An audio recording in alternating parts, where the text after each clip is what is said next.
What does depression look like? It's not having a bad day or a bad week.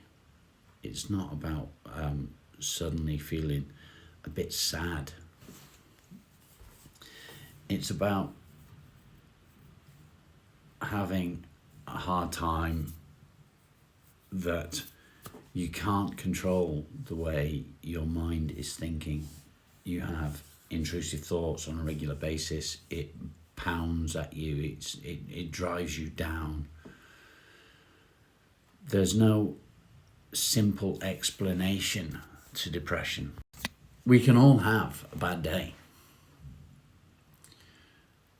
What does a bad day mean? It means you feel a bit low. It means things are not going the way you want. It means that it's a challenge. That's part of depression. It's not the whole thing. Depression is so much more. A question I often see asked is, can you have depression and anxiety? The answer is yes. More often than not, depression and anxiety go hand in hand. With depression, you start to feel like, I can't face this, I can't do this.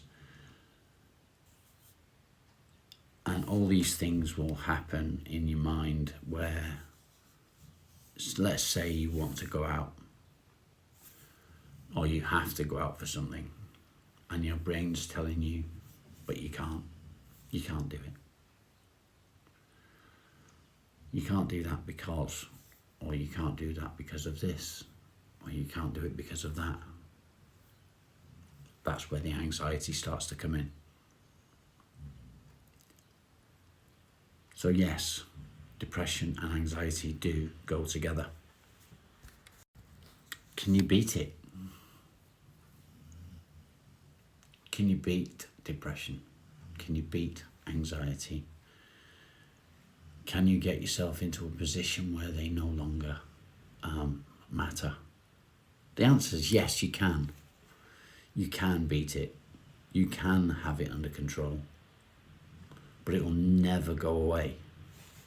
It will always be sitting at the back of your mind waiting for that time when things just get a bit too much, or you lose a loved one,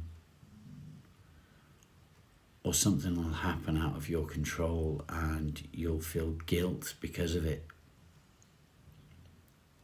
even though it's not your fault. I wanted to make a video, a long form video, instead of putting out shorts all the time. Anyone can put out a short or a reel, whatever you want to call it, a little small video. I wanted to do a video that was meaningful, that maybe would help somebody. So this is what I'm doing. I take medication on a daily basis to try and help control my moods, try and help with the anxiety. And they work to a point. They're not the answer to everything, but they can help. And you have to be on the right medication for you. So it may take a little time to find the right medication to work. I've tried several. I was on sertraline for quite some time, well over 3 years. When my sertraline stopped working, I was getting more and more intrusive thoughts, and I had to deal with that. I'd get thoughts like, you're not worth it. Why are you bothering? You're not going to do any good. Why even bother trying? You can't do that. You might as well just go and end it. These were the thoughts that would pop into my mind, and it was regular. It was all the time. It was, on an hourly basis, if not less time than that. So I spoke to the doctor, and it took me 3 months of putting up with that before I spoke to the doctor. But when I did, he raised the dosage of my medication, which made it worse. It made it much worse, to the point I had overdosed because the intrusive thoughts took over. I didn't realise what I was doing, and before I knew it, I'd done it. Do I regret it? 100% yes. I don't want to end my life. I want to carry on living. I want to help as many people as I can. I want to enjoy my time with my wife. I want to enjoy the time with my kids and my grandkids when I get a chance to. So no, I don't want to be, I don't want to end my life. But the intrusive thoughts can get too much, and they can take over. How do you fight that? How do you fight it when the medication that you're being given just isn't doing any good? It's not working. It's not helping. I went back to the doctor. He changed my medication completely. It wasn't a doctor. I'm lying. It was a psychiatrist. I was terrified of seeing a psychiatrist. I thought that meant that I was a little bit mental.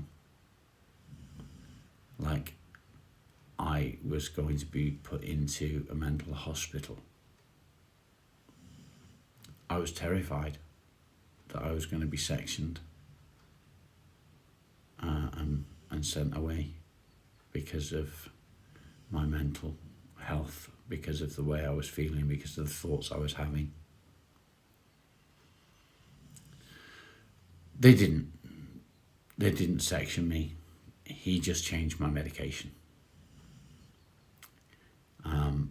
He told me that I suffer from PTSD, which again, many people with depression have depression from PTSD.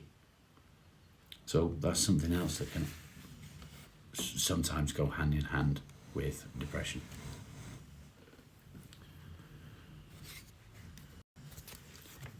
You can see somebody laughing and joking, messing around, smiling.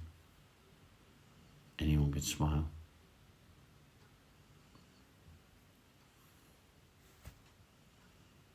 Doesn't mean that they're happy, does it? I'm smiling. Am I happy?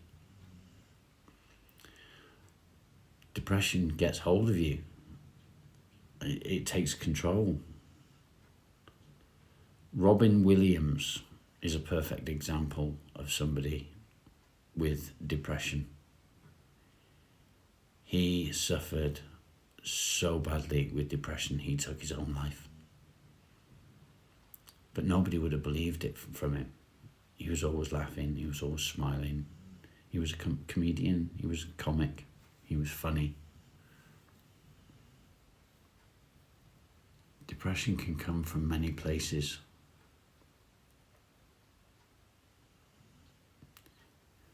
People think, I'm a little bit sad, I must have depression. That's not how it works. It's not how it works. Being sad doesn't mean that you are depressed. As you can see, I didn't do this video all in one go. Change of attire. I wanted to talk a little bit about how depression can affect different people. But that's as far as I'm going to go with this video.